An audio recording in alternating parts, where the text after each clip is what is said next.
The Premier League rarely changes all at once. Usually, one manager leaves, one giant begins rebuilding, one promoted club arrives with an impossible dream. But this summer, almost every major storyline points in the same direction. Pep Guardiola is gone, Liverpool are rebuilding again, Chelsea have handed their future to Xabi Alonso, Manchester United have placed their faith in Michael Carrick, Tottenham are attempting to rise from consecutive 17th place finishes, and Arsenal must now learn how to defend the title they spent years chasing. This is not simply another Premier League season. It is the moment when the old order begins to disappear, and by May, English football could look completely different.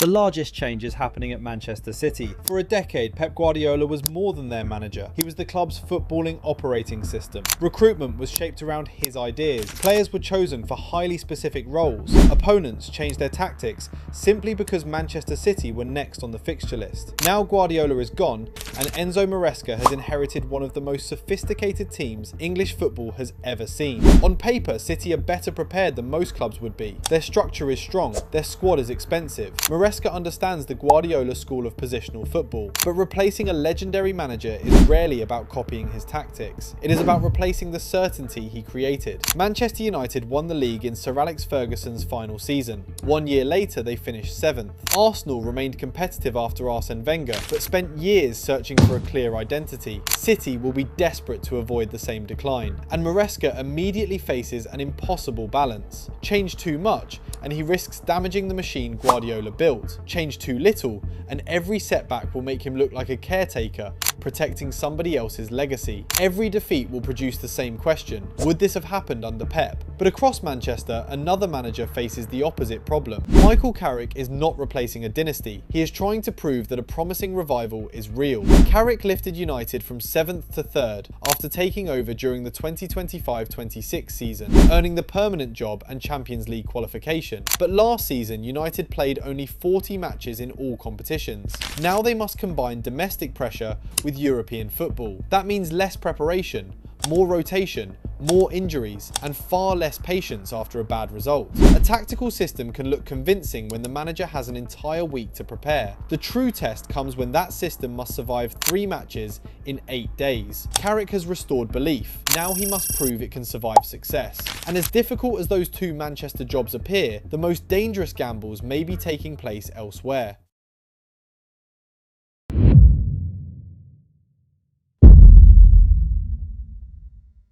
Chelsea and Liverpool are rebuilding for completely different reasons. Chelsea finished 10th.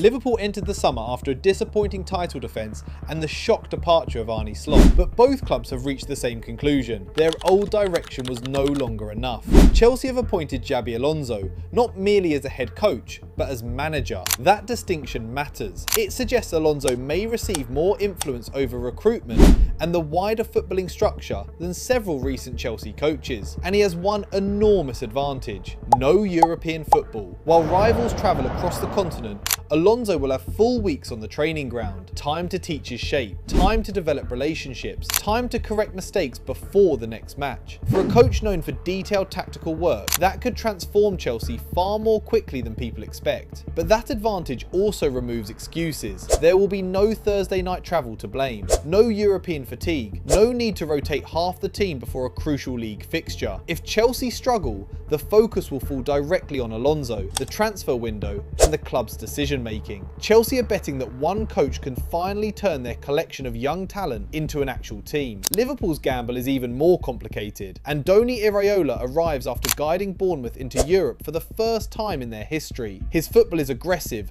vertical, and uncomfortable to play against. His teams press with purpose and attack before opponents can reorganise. That intensity sounds perfect for Liverpool, but Iraola is not inheriting Jurgen Klopp's Liverpool. He is taking over a team that gradually lost parts of its tactical identity under Slot, and the rebuild is not limited to the dugout. Mohamed Salah, Andy Robertson and Ibrahima Konate have all departed, according to the Premier League season preview. That is not simply a loss of talent, it is a loss of memory. Players who understood the emotional rhythm of Anfield, players who knew when to slow the game down and when to turn it into chaos. Iraola must give Liverpool a new identity without creating a cheaper imitation of Klopp, because if Liverpool only try to recreate the past, they will always look like a weaker version of what came before. Chelsea are trying to build an identity, Liverpool are trying to replace one, but another club is attempting something even more basic, escaping humiliation.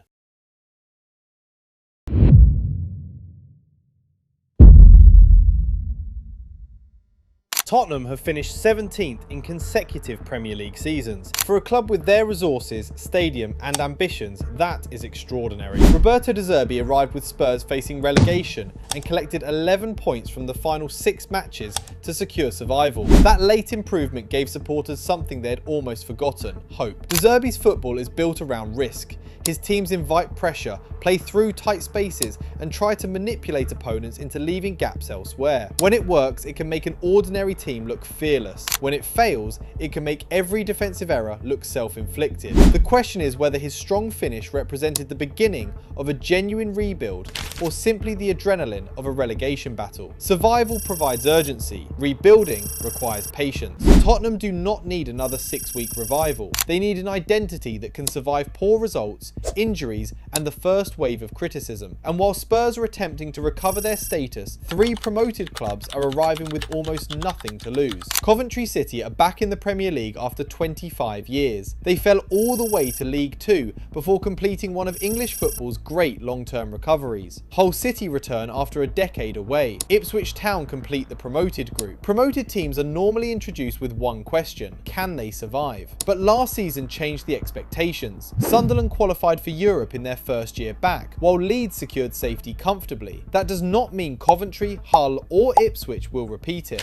The gap between the Championship and Premier League remains brutal. Momentum without expectation. Every home match feels historic and every opponent carries more pressure than they do. Tottenham are trying to escape the bottom. The promoted clubs are arriving from below it. But the league's greatest source of chaos may not come from either group. It may come from the competition everyone wants to qualify for.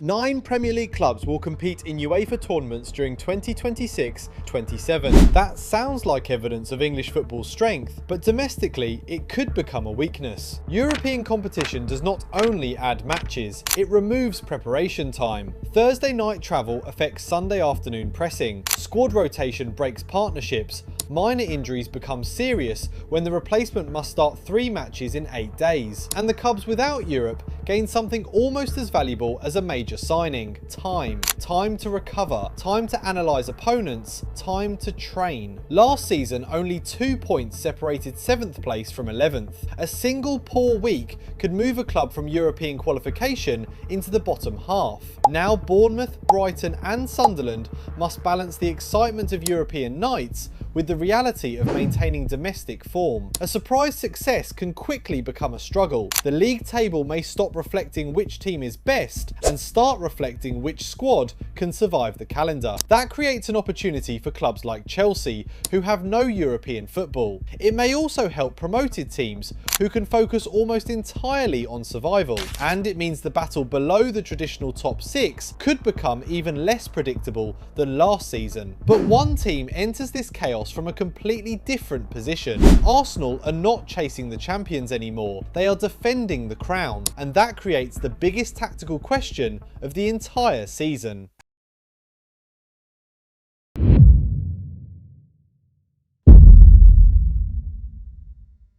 For 3 consecutive seasons, Arsenal finished second. Then they finally became champions. Years of pressure ended in one moment. But winning the title creates a different problem. Arsenal must decide whether the football that carried them over the line is also the football that can keep them there. Some observers believed their cautious approach was deliberate. Control possession, limit transitions, avoid turning matches into chaos. Others believed the caution reflected the emotional pressure of a team terrified of finishing second again. Now that weight has been removed removed. So what happens next? Do Arsenal double down on control, or does becoming champion allow them to attack with greater freedom? The answer matters because everything around them is changing. Manchester City are learning to live without Guardiola. Manchester United are discovering whether Carrick's revival can survive Europe. Chelsea have handed Alonso time, authority and a young squad. Liverpool are replacing both their manager and parts of their identity. Tottenham are rebuilding from consecutive 17th place finishes. 3 promoted clubs arrive carrying momentum,